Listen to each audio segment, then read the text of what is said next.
Hello, Stephen Koukoulas here, Economist in residence at Zagga, and wow, what a month we've seen. Where to begin? I guess the big elephant in the room right now is the tariff war or the tariff conflict that's evolving. That's obviously an extremely volatile part of how the global economy is going. Threats of tariffs being imposed, they're taken off, compromises between Canada, the US and Mexico. Look, I think this issue is still going to be playing out, and I think it's still a negative issue for the US economy and global trade. Obviously, it's extremely fickle, but the markets are increasingly gyrating up and down according to each little bit of news, and the economies are doing the same thing. But suffice to say, in summary, higher tariffs, whoever imposes them and whoever has to pay them, are bad for global growth. They add to inflation. And that is why the markets are so obsessed, I suppose, by what Mr. Trump and the countries that he's imposing tariffs on are doing and how they're reacting. But we will see. I can't offer anything more than that because I wake up every morning with, to see what Mr. Trump's done on tariffs, among other things too. Now, back in the Australian economy, some good news. We had the inflation momentum falling, which has all but locked in an interest rate cut in the middle of February. 18th of February is when the RBA meets next, and if I look at my money market pricing, it's almost a done deal. Nothing's ever a done deal in economics, of course, but it's about a 92% chance of a 25 basis point cut from the RBA. Inflation is low. The economy is still muddling along. Again, thankfully, we're not falling any further. In fact, if anything, it looks as if there's a little bit of an uptick in economic spending and retail sales and the like towards the end of last year and early 2025, and that's a good thing. We needed it.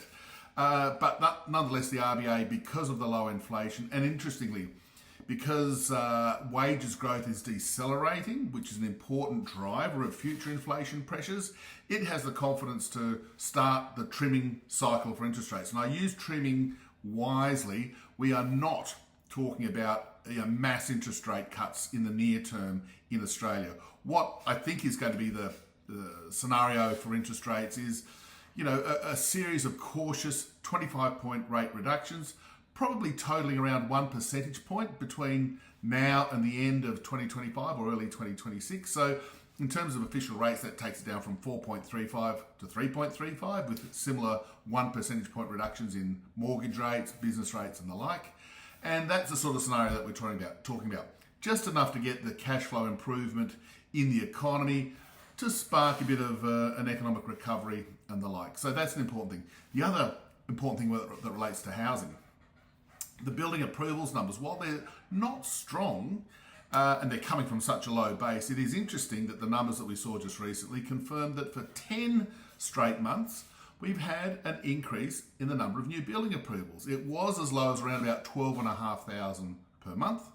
We're now up to about 15,500 per month, and that's of course a really important thing for housing supply, the housing construction side of the economy. So that's a good thing. We're going to be seeing more dwellings being built over the course of 2025 and certainly into 2026. Let's hope that continues. And the rate cut that I was just talking about will probably help that.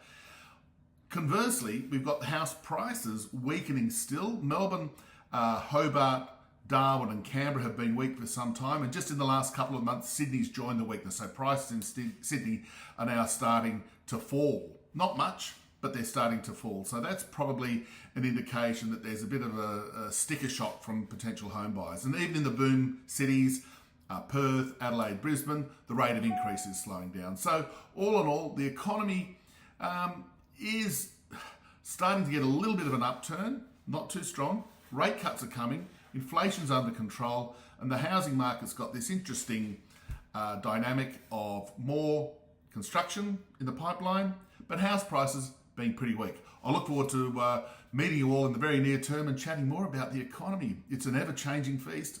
Thank you.